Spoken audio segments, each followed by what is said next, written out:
বিশ্বাস, আমি তো অবিশ্বাস। দেখেন, বলে তুই তো বিশ্বাস, আমি তো অবিশ্বাস। কিস অবিশ্বাস?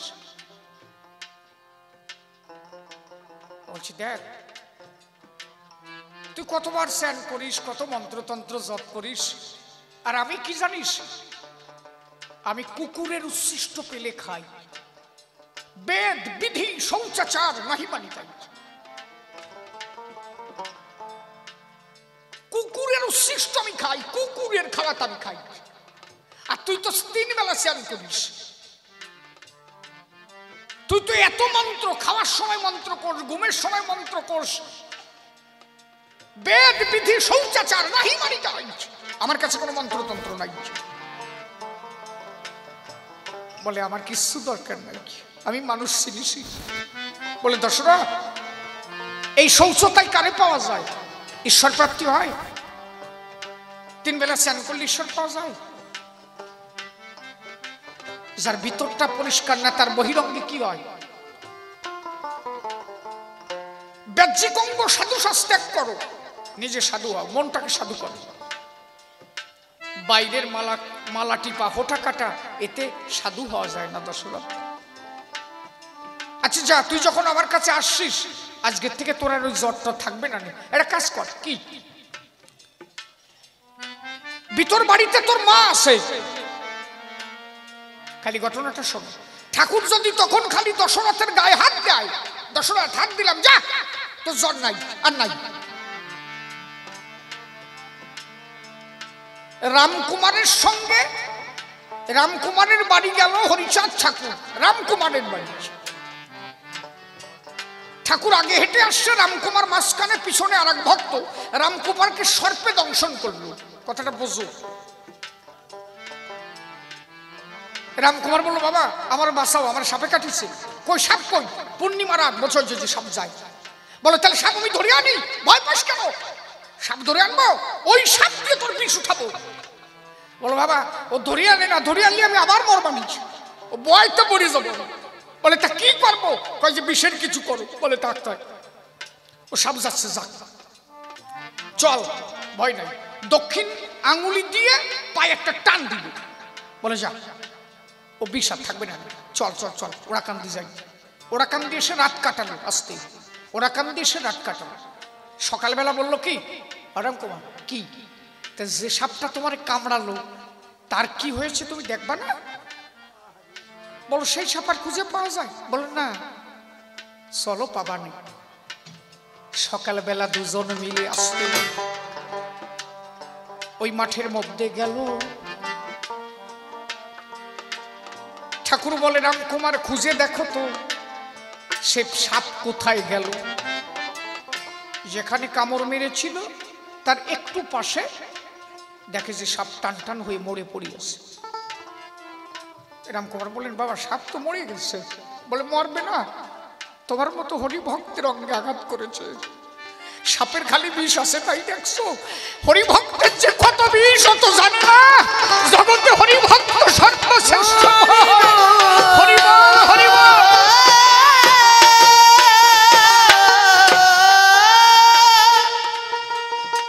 আচ্ছা তাহলে রামকুমার তো পারতো না? ঠাকুর তো পারতো, দশরথের মাথায় হাত দিয়ে বলতে পারতো যা জ্বর সেরে যাবে। কেন করলো না? বলো যা, কামনা সাগরে স্নান করে তোর মা পান্তা ভাত ঘরে রাখছে, খাই। মার কাছে গেল, মা পান্তা ভাতার কাছে লঙ্কা দিল। দশরথ খা। যে মা তোমার হাতের ভাত দেখে কি ক্ষুধা যে বেড়ে গেছে আমার, এতদিন ধরে আমি এত স্নান করেছি, মালা টিপেছি, কই জ্বর তো আমার সারলো না। ওরা কান্দি আসা মাত্র আমার সব সেরে গেল। বললো তোর বাবা কইছে না, খা, পেট ভরে খা, আজকের থেকে খালি খাবি আর হরিনাম করবি, আর কিছু না। হরিনাম কর, হরিনাম কর। আচ্ছা সেখানে তো ঠাকুর একা সারতে পারতো, শান্তি মাতাকে জয়েন্ট লাগলো কেন? এর মানে ঠাকুর দেখালো একটা গার্হস্থ্য ধর্মে পুরুষের অধিকার যেমন নারীর অধিকার তেমন। শুধু আমার কাছে আসলে হবে না, তোমার মাকে পূর্ণ অধিকার দিতে হবে। কোন যুগে নারী অধিকার পায়নি, এই যুগে খালি আমারে সব প্রণাম করলে হবে না, তোমার মাকে প্রণাম দিতে হবে।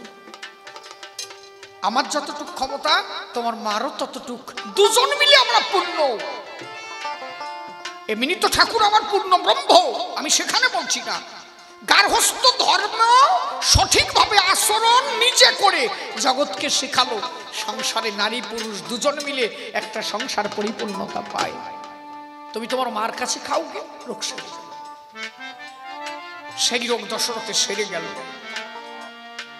প্রকৃত ধর্ম তো ঠাকুর দিয়েছে, যেখানে কোনো শৌচতা নাই। ছেলেটা স্যুট প্যান্ট পরে আসছে, এই যে 3 বেলা চন্দন নিবা, 3 বেলা হোটা নিবা, কি পাবা? ওই ছেলেটা স্যুট প্যান্ট পরে আসছে, ও তো সাধু হতে পারে। ওর ভিতরটা যদি সাধু হয়, ওর বাইরে স্যুট প্যান্ট দেখে তুমি কি করবা?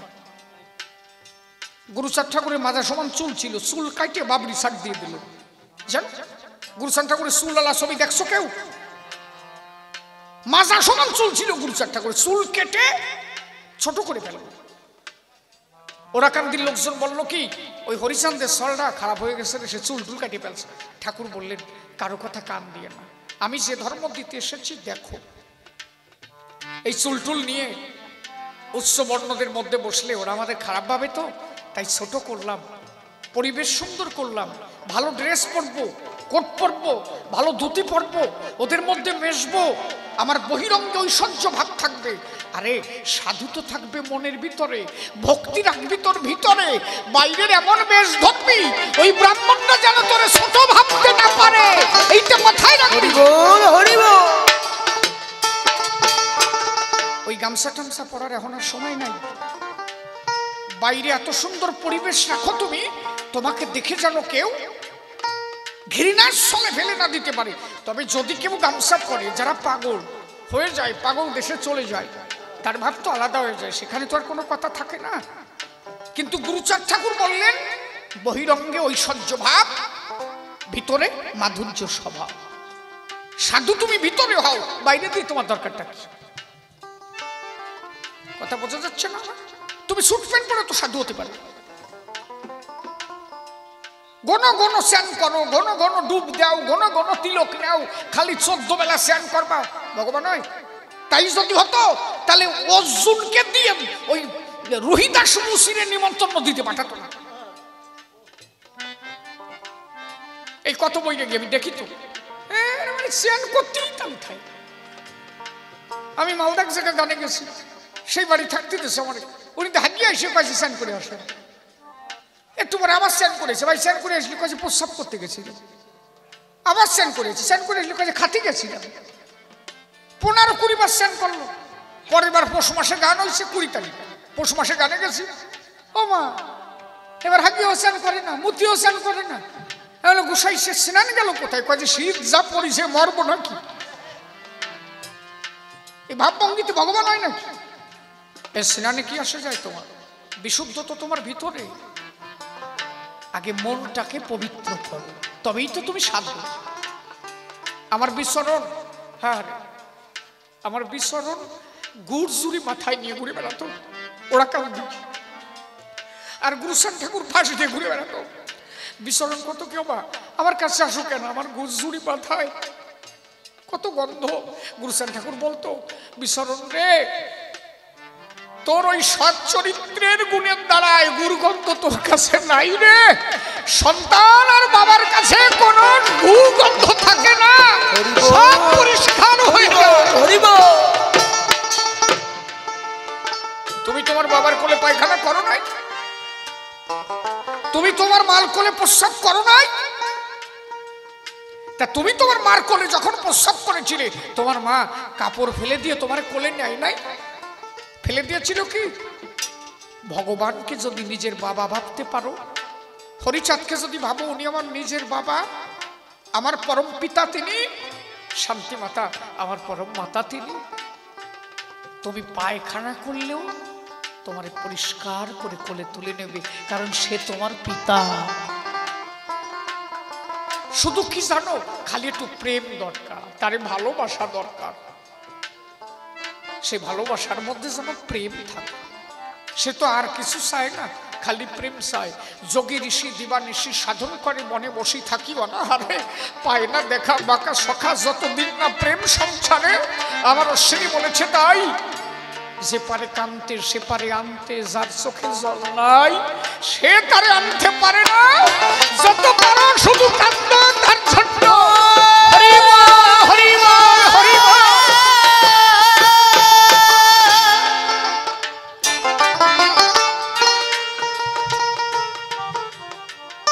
যে নারী রাস্তা দিয়ে হাঁটতে গেলে ঝাঁটা বেঁধে হাঁটতে হতো, গলায় ঘটি বেঁধে হাঁটতে হতো, ঠাকুর আমার হরিচাঁদ ঠাকুর সেটাকে বন্ধ করে দিলেন।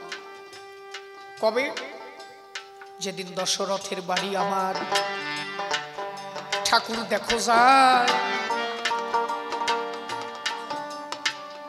ওই নায়েবের কাছে সবাই গিয়ে নালিশ বটে দেয়, দশরথের বাড়ি এসেছে হরি, শুনেছি কোন এক ভগবান,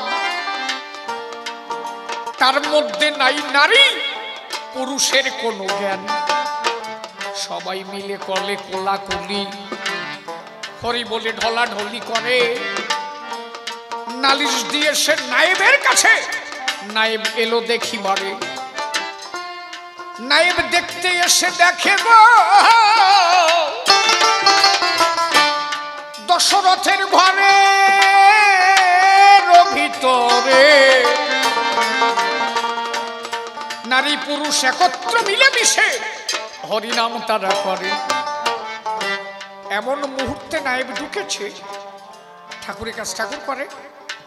হরিচাঁদ ঠাকুর একটা পান চিবাচ্ছিল, পানটার সাবা ফেলে দিয়েছে, বাম পাশে দশরথের স্ত্রী বসা, ওই পানটাকে ধরে গালে দিয়েছে, গালে দিয়ে খেয়ে নিয়েছে। প্রণাম দিয়ে নায়েব বাইরের থেকে দশরথকে ডাক দিয়েছে, পাষণ্ড, নিজের বউকে লেলিয়ে দিয়েছিস, কোন ভগবান তোর বউ ওর পানের চিবা খা? এটা কোন ধর্ম? ভগবান আন, তোর বাইরে আন। দশরথ কথা শুনে ঘরের বাইরে গেল। নায়েব বলেন, পানের চাবা ফেললো, তোর বউ পানের চাবা খেলো, এটা কোন ধর্ম বল? নারী পুরুষ মানিস না, সব এক জায়গা হরি বলি, এটা কি? এগুলো কি? বললেন, আপনি তো গৌরলীলায় দেখেননি, মাধবী নাম করে একজন ভক্তিমতী মা ছিল, মহাপ্রভু থুথু ফেলতো, সেই থুথু খেত। সস্ত্রীক ধর্ম আচরণ। আমার স্ত্রী পানের সেবা খেয়েছে, আমি পাশে বসা।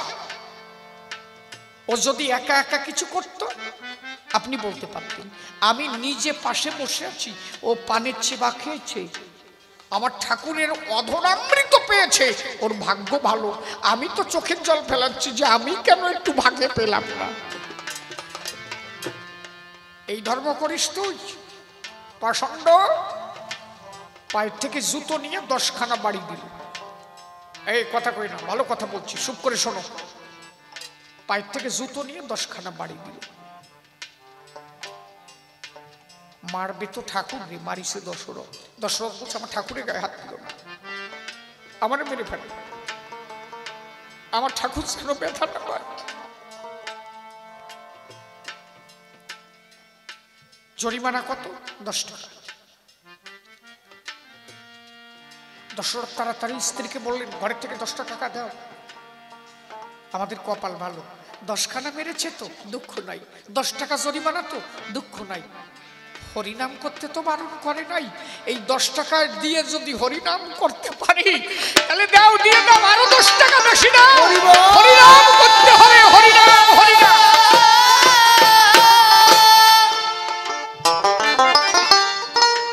ঠাকুর বলল, আমি আরো 10 টাকা বেশি দিলাম। নাই, হরিনামে বাধা নেই তো? না, মারটা তো তুমি আমাকেই মারলে। দশরথকে মেরেছে, রাত ভরে হরিনাম করেছে, কেউ আর আহার করেনি। প্রাতকালে ঠাকুর সবাইকে বলে, দশরথের স্ত্রীকে বলছে, মা রন্ধন করে সবাইকে সেবা দাও। সবাইকে আহার করালো, বললো তোমরা বিকালে আসবে সবাই, একটা কাছারি বসাবো, বিচার হবে। দুপুরবেলা ঠাকুর ঘুমিয়ে আছে একটু বিছনায়, তার তো আর ঘুম নাই। ওরা মেয়েরা এসে সবাই ডাকছে, বাবা উঠো। সবাই দেখে কি পিঠে চাকা চাকা চাকা চাকা দাগ হয়ে গেছে। বলছে বাবা তোমার পিঠে এটা কেন? বলো কালকে আমার 10খানা জুতোর বাড়ি দিয়েছে না, ওই বাড়িটা তো আমার দশরথরে দেয় না, এই দেশে তো আমারে। দশরথ বললো এই জন্যই তো যখন আমার বাড়ি মারে আমি কিছু বুঝি নাই, তুমি যে আমার ভিট পাঠিয়ে দিয়েছিলে, তুমি আমার ভার দিয়ে।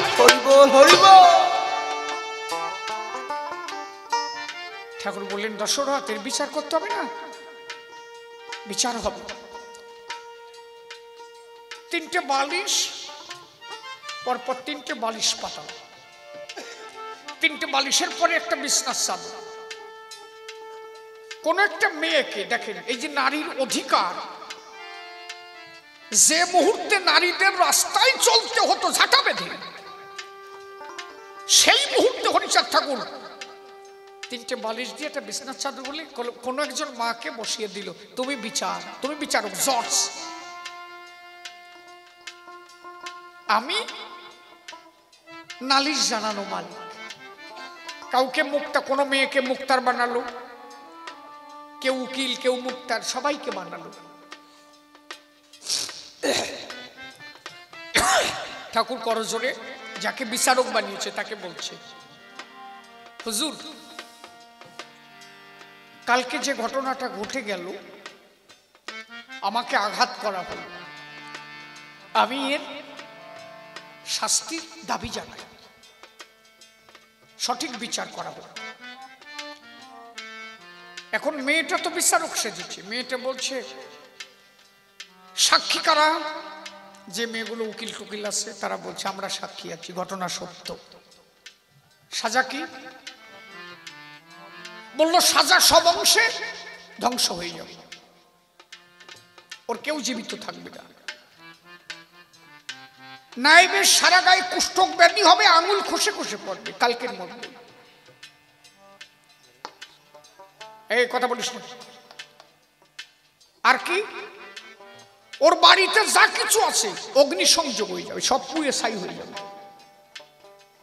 কথাটা কেন বলছি বুঝবার নেই, চুপ করে বসো। পরের দিন সকালবেলায় খবর এলো নায়েবের বড় ছেলে দাপায় মরে গেছে জায়গায়। বিচার হয়ে গেছে, কিন্তু কাদের বিচারক বানাইছিল? মেয়েদের। কেন? শিখালো নারী আর ছোট নয়, এদেরকে জায়গা দিতে হবে, এদের অধিকার ফিরিয়ে দিতে হবে। একটু পরে খবর আসলো ঘর বাড়ি পুড়ে সাফ হয়ে গেছে। তার একটু পরে খবর আসলো নায়েবের কুষ্ঠক ব্যাধি হয়েছে, আঙুল খসে খসে পড়ছে। লাস্টে তারও বসে কলম দিয়ে কি বলবো জানো? যদি কেউ সাধু নিন্দা করে তার মাথায় যেন বজ্র পড়ে। এই কথাটা মাথায় রাখবা। কোনোদিন কোনো সাধুর নিন্দা তুমি করবা না। তুমি তো নিজে সাধু না, যার নিন্দা তুমি করছো তার সম্বন্ধে তুমি কতটুকু জানো? সে যদি ভালো হয়, সাধু নিন্দা মাথায় বজ্রাঘাত। কোন সাধুর নিন্দা কোনোদিন করবা না। কি দরকার তোমার মুখ খারাপ করার? সে যদি খারাপ হয় তার কর্ম সে করবে, কর্মের ফল সে পাবে। তুমি শুধু সাধু নিন্দা করে যদি সাধু ভালো হয়, তোমার কপালে যে কি কষ্ট আছে তা ঠিক নাই। তাহলে হরিচাঁদ ঠাকুর দেখালেন নারী শিক্ষা দাও, আগে সমাজে নারীর অধিকার দাও। যদি নারী অধিকার না পায়, সমাজ কোনোভাবে না বাড়তে পারে। এত কিছু দেখাইলেন হরি বিশ্ব চরাচর। তাহলে হরিচাঁদ ঠাকুর কি কারণে আইসে বোঝা যাচ্ছে নাকি? এ তো এক প্রশ্ন নিয়েই রাত ভরে থাকতেই হয়। আরো প্রশ্ন দুই কেন আছে? কয় যে মতুয়ারা ব্রাহ্মণ মানে না কেন? কেডা কইছে ব্রাহ্মণ মানে না? কেডা কইছে মতুয়ারা ব্রাহ্মণ মানে না? দেখ কিরম মানে, এটা ঘাটা দিছে, দেখ সেই দেখ কিরম মানে, দেখ ওই ঘাটা দিছে দেখ। জম্বের ঠান্ডা নাকি আজকে? জম্বের ঠান্ডা পড়ছে না? যাকে তাও তো তোরা সব বসে রয়েছিস কত বাবা, 2-4 জন লোক গেলে তাতে কি হয়, শ্রোতা তো পুরো বসে রয়েছে, আর আমি তো 2 ঘন্টা দাঁড়াইছি। ও সবার আছে, সবাই ফেলায়, কেউ চাদরের তলায় বসে ফেলায়, কয় যে সালে কয় যে বাবার দ্বারে বাবা আমি যে দুধু খাই সেই দুধু তুমিও খাও। পাশের বাড়ির রাঙার দা কয় যে আও সি সি সি সি সি সি, কি কথা শুনলি? ওর বাবা কয় যে লিক্সার মারিয়ে না, তুমিও কয়বার খাইছো, তোমার বউ আমারে কইছে। রাঙার দা কয় যে ও আমিও জানি সবাই সবারটা খায়, কেউ কেউ খায় না। আচ্ছা কেডা খাও না এটা এত সরে কাউ হাসিয়া তো পড়ো, কেডা খাও না এটা এত সরে কাউ দিয়ে আমি খাই না এই জীবনে? কথা বললি হবে, সবাই একবার হলেও মুখ দিচ্ছে, আমি তো দিছি তাই তুই যাওয়াই।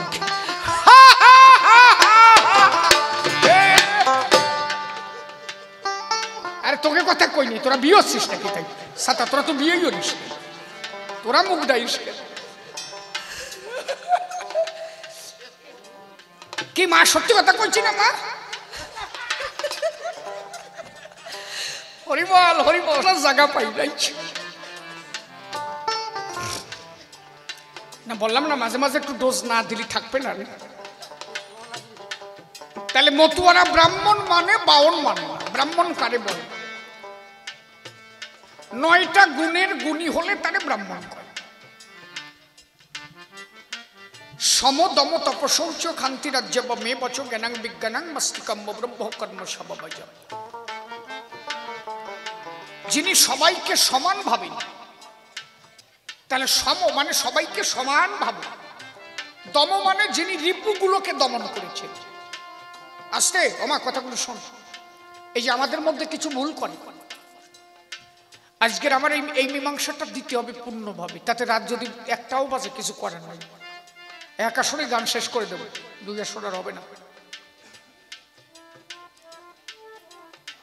ব্রাহ্মণ কি? আমি নেমে গেলেই লোক সব চলে যাবে, থাকবে না, আমার বোঝা গেছে, ওই জন্য একবারে মিলন সারবো। কি বাবা আমি নেমে গেলে সব চলে যাবে না? ও আমার বোঝাই গেছে, কালাডারে দেখতে আর কেউ থাকবে না, আমার বোঝাই গেছে। হরিবল হরিবল, রূপসার কথা কইস, তুইও তো ওই দলে। হরিবল হরিবল।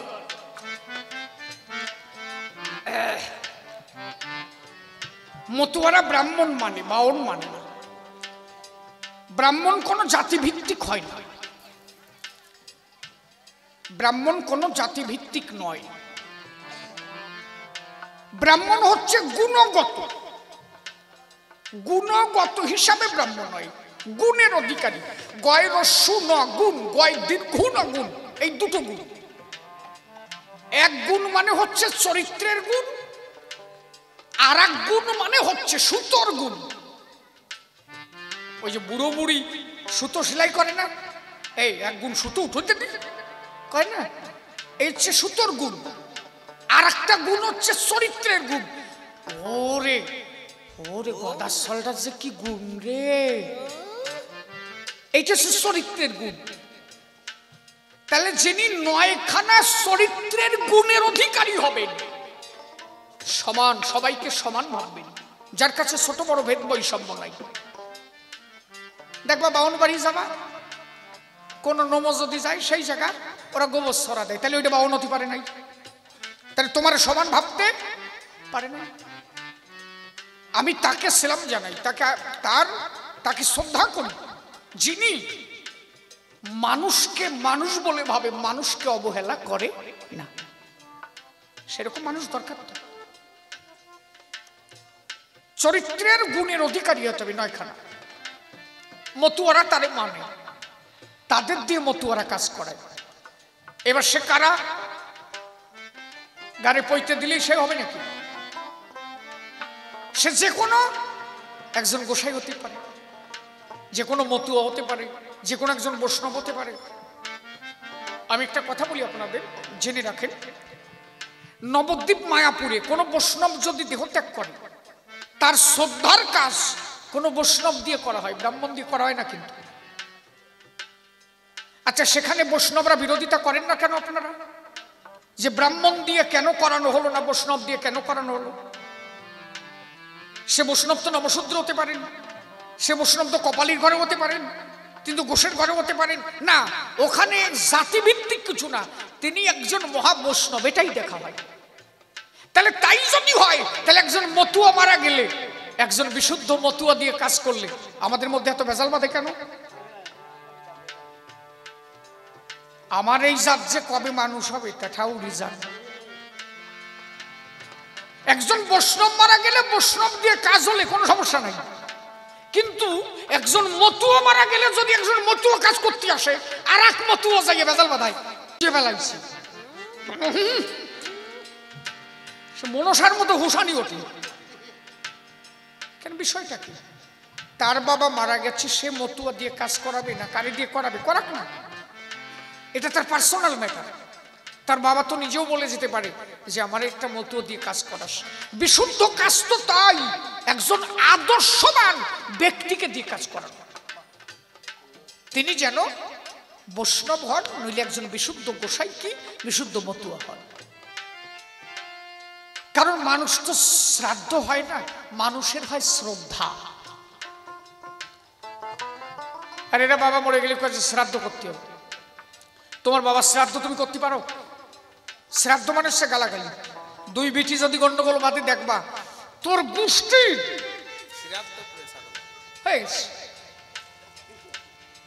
শ্রাদ্ধ মানে এটা গালাগালি। তুমি তোমার বাবার শ্রাদ্ধ করবা? এটা হয় না।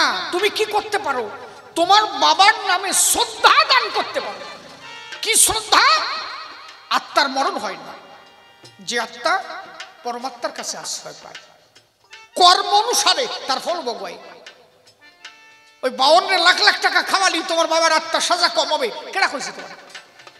হ্যাঁ, কইছে আমারও যদি 1 বিঘে জমি দিস তোর বাবা পাবে। দিলাম। কইছে আমারও যদি একটা গাই গরু দিস তোর বাবা পাবে। দিলাম। 1 বস্তা মিনিকেট চাইলে আমারে দিলি, আমি খালি তোর বাবা খাবে। দিলাম। কইছে তাহলে আমার বাবা মরে গেছিল, ওনার তলায় একটা ফোড়া হয়েছিল, ওই ফোড়ার মাথায় বাবা মরে গেল, আপনি আন্ডার খোলেন, ওই জায়গাটা অপারেশন করি, আপনার অপারেশন করলে আমার বাবার ডাও সেরে যাবে। বাউন কয় যে কি কয়, কয় কি?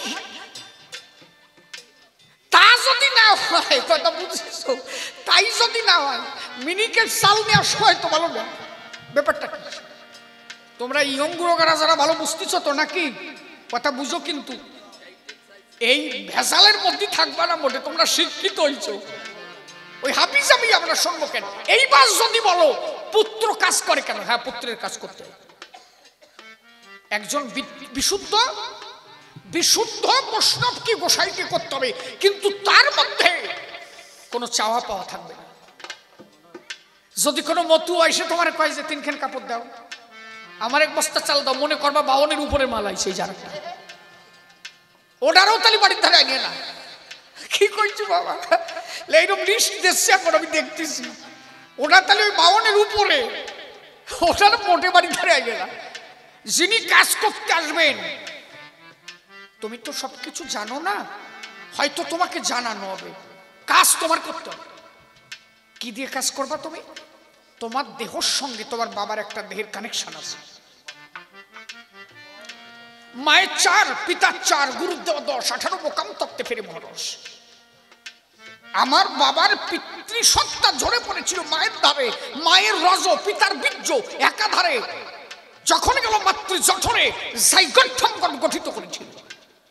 তাহলে মা বাবা দুজন মিলে আমার দেহটাকে তৈরি করেছিল। তার মানে কি? বাবার দেহের সঙ্গে আমার দেহের একটা কানেকশন আছে। আমি কি করব? এই 13 দিন পর্যন্ত, এই যে বাবা যে চলে গেছে, 13 দিন পর্যন্ত আমি আমার দেহখানা বিশুদ্ধ রাখবো। কি কয় ওই বিটির একটু দেহ দিন সুপ করতে কম দিন।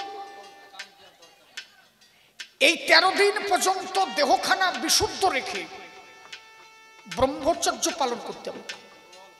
কোনো নারী সঙ্গ করা যাবে না। এই কয়দিন পবিত্র থাকতে হবে। 1 বিছনায় থাকো কি 2 বিছনায় থাকো, কিন্তু পবিত্রতা রাখো। নারী সঙ্গ করবে না, আর এই কয়দিন তুমি দিবারাত্র ঠাকুরের নাম করবে। বাড়িতে যেন প্রত্যেক দিন সন্ধ্যা আরতি হয়, প্রতিদিন যেন ঈশ্বর পূজা হয়। আমরা কি করি, যে একজন লোক চলে যায় বাড়ির দরজা আটকায় দিই, ভগবানের দরজা আটকায় দিলে কেন? মানে বাবার কাজটা হয়ে যাক, পরে তুমি খাইয়ে নে। এই কয়দিন তুমি না খেয়ে থাও, পরিস্থিতি আমাকে বাড়ি ভালো না। তাহলে আমার বাবা গেছে কনে? আমরা বলি না তিনি তিনি গোবিন্দের চরণে কি হরির চরণে আশ্রয় পায়, তাই তো বলি। তাহলে তিনি গেছেন কোথায়? শ্রীহরির চরণে। সে সময় সুস নাই, খাতি দিলি সুস, মানে তোমার এই কয়দিন আর খাতি দেওয়া যাবে না। বাবা পায় জাগা পাক, তারপরে দিবানি খাতি হবে।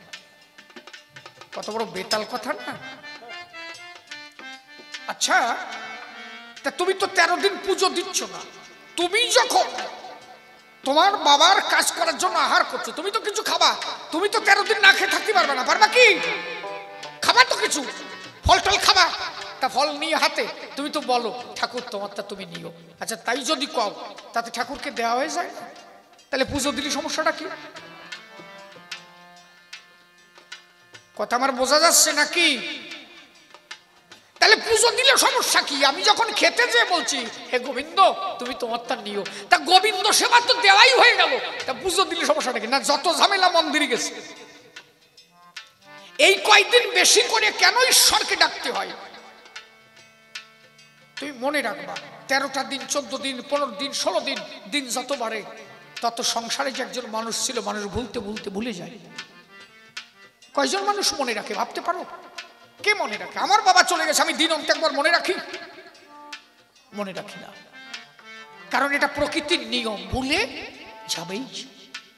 সংসার যন্ত্রণায় জ্বলতে জ্বলতে তখন কে চলে গেছে, ওই 13 দিন, 14 দিন, 15 দিন, তারপরে আর মনে থাকে। তাহলে ওই 13 দিন পর্যন্ত প্রতিদিন তুমি ঠাকুরের চরণে চোখের জল দাও। হে ঠাকুর, পুজো দাও, বেশি করে পুজো দাও, বেশি করে। সব কয়েকজন মিলে মন্দিরে, ভাই বোন সবাই মিলে মন্দিরে বসে ঠাকুরের কাছে বলো, ঠাকুর আমরা ছোট ছোট ছিলাম, আমাদের অন্ন জোগাড় করে দেওয়ার জন্য বাবা যদি কোনোদিন কোনো কুকর্ম করে থাকে, বা বাবা যদি কোনো পাপ করে থাকে, সেই পাপের ভাগ আমরা কয় ভাই বোন ভাগ করে নিলাম। তুমি আমার বাবার হে তোমার চরণ তলে জায়গা দিও। হরি বল, হরি বল, হরি বল।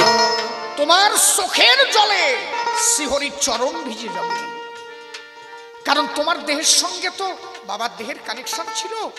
তাই তোমার কান্না দেখে কিছুটা হলেও তোমার বাবার সাজা লাগতে পারে। কাঁদতে হবে তোমার। প্রত্যেকটা দিন হরি মন্দিরে প্রতিদিন পুজো দিতে হবে ঠাকুরের চরণে। আর আমরা এটা না করে ওই কয়দিন মন্দির আটকায় দিই, আর ওই মন্দিরে পুজো দিলেন। আরো কথা আছে, শুনতে থাকো। তাহলে প্রত্যেকটা ছেলে মেয়ের উচিত এটা করা প্রতিদিন। আর কি করবা? এইবার সাধু সেবা দেবা। সেবা দেবা কাদের? সাধু সেবা। তুমি যাদের সেবা দিচ্ছ, যে মানুষগুলোকে সেবা দিচ্ছ, ওই বাড়িতে যে আমরা সেবা নিতে যাচ্ছি, যে বাড়িতে শ্রদ্ধার কাজ হচ্ছে, আচ্ছা ও যে কটা অন্ন চাল দিচ্ছে, ওর মধ্যে একটা চা পাওয়া আছে না? কি চা পাওয়া আছে? যখন অন্ন দিচ্ছে ওর একটা চা পাওয়া আছে, আমার বাবা চলে গেছে তো আমি অন্ন দান করছি, আমার হয়ে একটু বলবেন আমার বাবা যেন শ্রীহরির চরণে জায়গা পায়। তার মানে কি, ওই যে কটা অন্ন আপনি খাচ্ছেন ওর মধ্যে কিন্তু একটা চা পাওয়া আছে। আর আপনি কি করতেছেন? ওই বাড়ি খাতে যাই হাসিয়ে টাসিয়ে চাদ্রায় টাদ্রাই মানে খাইয়ে টাই আসে। এ কি বিয়ের খাতে গেছো নাকি তুমি? যেখানে খেতে বসেছো সেই জায়গাটার পরিমাপ করতে বসো। কোন বাড়ি খেতে গেছো? ওর বাবা চলে গেছে, ওর বিরহ চলছে, ওর ভিতরে একটা বিরহ চলছে, ও দুটো অন্ন প্রসাদ দিয়েছে, ওর মধ্যে একটা চাওয়া পাওয়া আছে। তোমার ওই বাড়ির দুটো অন্ন সেবা নিতে গেলে আগে ঠাকুরকে বলতে হবে, ঠাকুর এই দুটো অন্ন সেবা দিচ্ছে, এই সেবার কারণে আমরা সবাই তোমার কাছে প্রার্থনা জানাই ওর বাবা যেন তোমার চরণ তলে জায়গা পায়। একবারও সেই বাড়িতে যে একটু হরিনাম না করে খাও, কি খাও? এর হাসতি হাসতি মানে সে টেরিকোটের মতো। আগে বোঝো কি করা উচিত কি করা উচিত না। সেবা নাও, তাহলে সেবা দিবা কাদের? সাধু। এইবার যদি বলো মতুয়ারা মতুয়াদের দিয়ে কাজ করে কেন, শোনো একজন সাধু কি পারে, একজন সাধু কি পারে? ওই একটা বাউন নাই নিয়ে যদি 100 মতু আগে আগে খাতি দাও, ডাঙ্কা বাজাবে, হরিনাম করবে, কপাল গুনে যদি একজন সাধু তোমার বাড়ি আসে, একজন সাধু যদি 1 মুঠ ভাত তোমার বাড়ি গ্রহণ করে, ওতেই সব পূর্ণ। কারণ তোমার মধ্যে আর আমার মধ্যে আর সাধুর মধ্যে অনেক পার্থক্য না। এই যে সারা রাতে যে কবি গান গাচ্ছে, এই গান গাওয়ার পরে আমরা সবাই শুতে চলে যাব। যিনি সাধু হবে সে কি করবে জানো? এই গান টান শুনে সে সারা রাত খালি ঘুরে বেড়াবে, সারা রাত খুঁজে বেড়াবে আমি যার জন্য এসেছি কখন তার একটু পাবো। সে কিন্তু ঘুমাবে না, সে সবসময় ঈশ্বর চিন্তা করছে। তাহলে আমার আর তোমার সাথে কি সে সাধুর তুলনা হবে? সারা রাত ঘুমায় না সে, দিবারাত্র খাওয়া দাওয়া নাই, শুধু কোথায় গেলে হরি পাবো, কোথায় গেলে হরি পাবো, হরি চিন্তা করে। আচ্ছা সেই সাধু যদি ওই ডাঙ্কার বাড়ি শুনে তোমার বাড়ি সেই 1 মুঠ ভাত নিয়ে যদি বলে ঠাকুর আমি এর বাড়ি যখন 2টো সেবা নিচ্ছি, তুমি এর বাবাকে তোমার চরণে জায়গা দিও, তবে সেই মানুষ সেই জায়গা পাবে।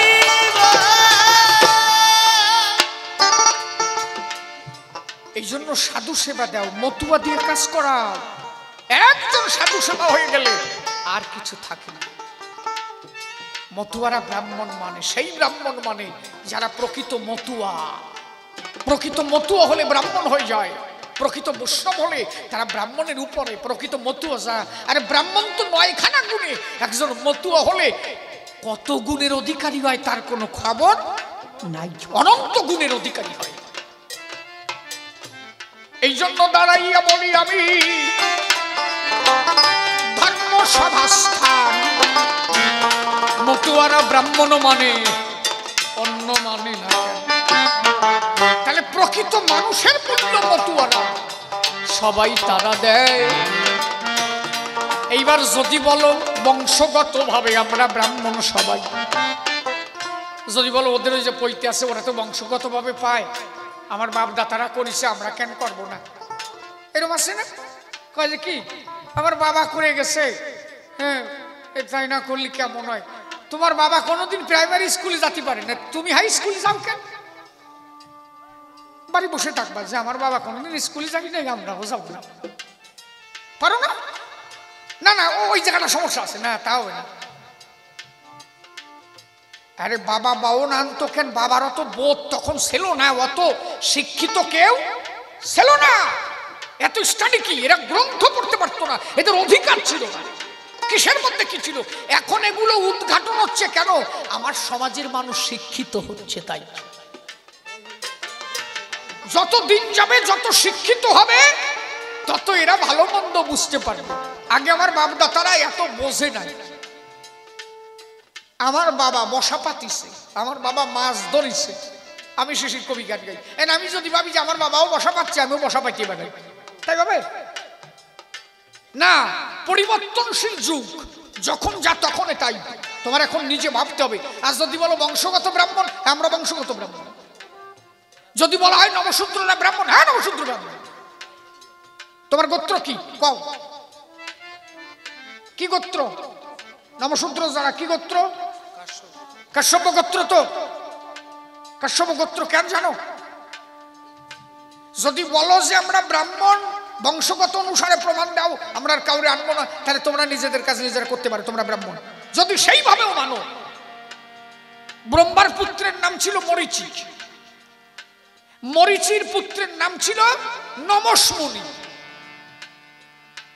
এই নমস্মুনির পুত্রের নাম ছিল কশ্যপ। কার থেকে আসলাম আমরা? পূর্বপুরুষকে, ব্রহ্মা। ব্রহ্মার পুত্র মরীচি, মরীচির পুত্র নমস, নমসের পুত্র কশ্যপ। তাহলে আমাদের পূর্বপুরুষকে না ব্রহ্মা। তা ওরা যদি ব্রহ্মাত্মে সে বাহন হতে পারে, তা আমরাও তো ব্রহ্মাত্মে সে বাহন হয়ে গেলাম না?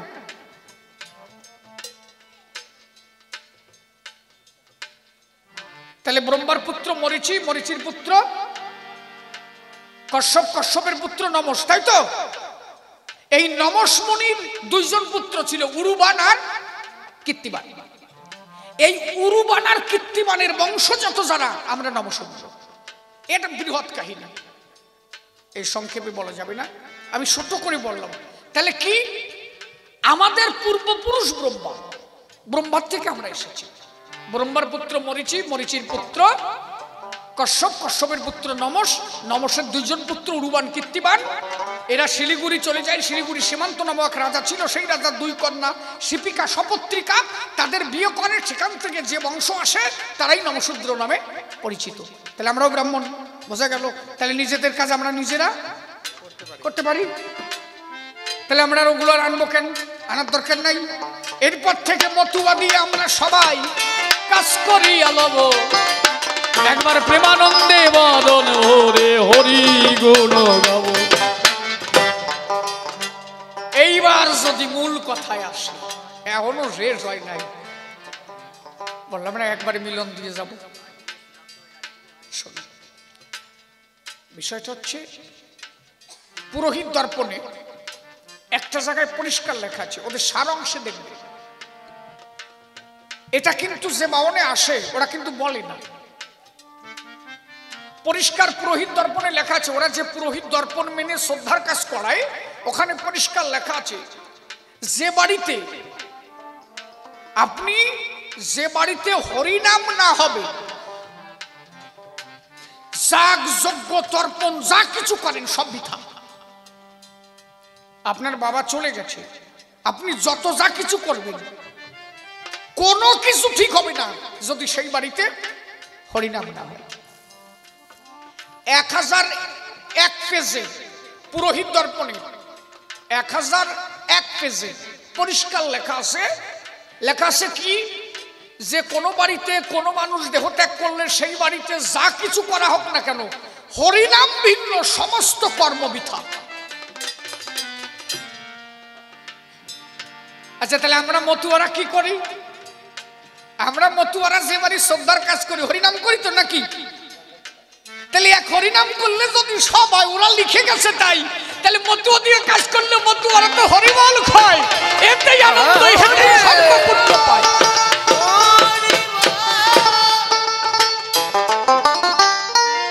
সুরেন্দ্রমোহন ভট্টাচার্য, সুরেন্দ্রমোহন ভট্টাচার্যের লেখা পুরোহিত দর্পণ 1001 পেজ, নিজে পড়ে দেখবেন। বাউন্ডা যে বই দিয়ে কাজ করায় ওতে পরিষ্কার লেখা আছে, যাগ যজ্ঞ তর্পণ যা কিছু সব বিফল যদি সেই বাড়িতে হরিনাম না হয়। তাহলে মতুয়ারা খালি হরিনামই করে, তাহলে মন্ত্রের দ্বারে যাবে কাজ, তাতে কাজ লাভ। বুঝিস নাকি? তাহলে আর বাউনটাও আমরা আনবো না, এখন থেকে হরিনামী কাজ সেরে দেবো। কি একদম হরিবল। আর কি কইছে রে? হয়ে গেছে না? অনেক কইছে। কত বাজে? হরিবল হরিবল দাঁড়াইয়া বলি আমার সভ্য সবাস্থান, কি করেছে জাতির জন্য আমার বাবা গুরুসান। এবার কইছে গুরুসান ঠাকুর কি করিস? দেখ,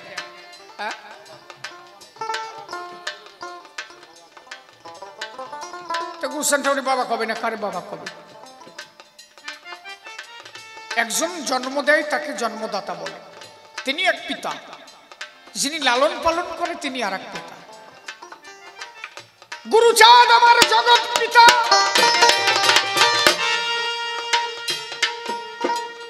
তার বাবা হওয়ার পিছনে অনেক কারণ, বলি ধর্ম সভারে গায়। গুরুচাঁদকে বাবা বলেই আমরা কেন দেই গো পরিচয়। আমি কয়টা পয়েন্ট বলছি, পয়েন্টগুলো শুনে রাখো। হ্যাঁ, 1846 13ই মার্চ গুরুচাঁদ ঠাকুর আবির্ভাব। 1853 সাল গুরুচাঁদ ঠাকুর স্টাডি শুরু করলেন। পদ্মবিলা দশরথের বাড়ি এবং মল্লকান্দি গোলক কীর্তনিয়ার বাড়ি আসতে, সেখান থেকে স্টাডি করে উনি ওরাকান্দি ফিরে এলেন। ওরাকান্দি এসে হরিচাঁদ ঠাকুর যখন শিক্ষা গ্রহণ করতে নিয়ে গেলেন, কোন মন্দিরে গুরুচাঁদ ঠাকুরকে, কোন স্কুলে গুরুচাঁদ ঠাকুরকে জায়গা দেওয়া হলো না। হরিচাঁদ ঠাকুর শেষ পর্যন্ত তাকে মুসলমানদের স্কুলে মুক্তব্যে পড়াশোনা করিয়েছিলেন। 3 বছর পড়াশোনা করে মাত্র বয়স যখন 12 ইয়ার্স, 12 বছর, গুরুচাঁদ ঠাকুরকে বিয়ে করতে হলো। সত্যভামা মার বয়স তখন মাত্র 10 ইয়ার্স, 10 বছর। গুরুচাঁদ ঠাকুর মর্মে মর্মে উপলব্ধি করেছিলেন কোন বর্ণবাদী স্কুলে গুরুচাঁদ ঠাকুরকে জায়গা দেওয়া হয়নি। হরিচাঁদ ঠাকুর শুধু একটা কথা বলেছিলেন, দেখলি তো তুই নাকি ছোট ঘরে জন্ম নিয়েছিস, কোন স্কুলে তোর জায়গা হলো না। তোর মতো হাজার হাজার লাখো লাখো ছেলে তারা অনাহার অনিদ্রায় শিক্ষার অভাবে পড়ে আছে। গুরুচাঁদ, আমি তোর উপর একটা ভার দিয়ে গেলাম বাবা, যদি কোনোদিন পারিস এই জাতির কান্ডারি হয়ে একটু দান করাস।